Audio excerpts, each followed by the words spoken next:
এত লিখেছি জীবনে যে লজ্জা হয় আমার। এত লেখা উচিত হয়নি।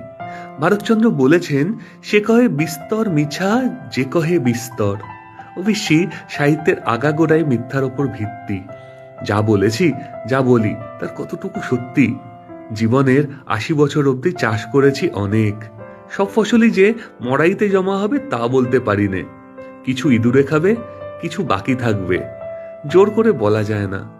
যুগ বদলায়, কাল বদলায়, তার সঙ্গে সবকিছুই তো বদলায়।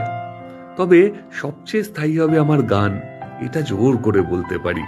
বিশেষ করে বাঙালিরা শোকে, দুঃখে, সুখে, আনন্দে আমার গান না গেয়ে তাদের উপায় নেই। যুগে যুগে এই গান তাদের গাইতে হবেই।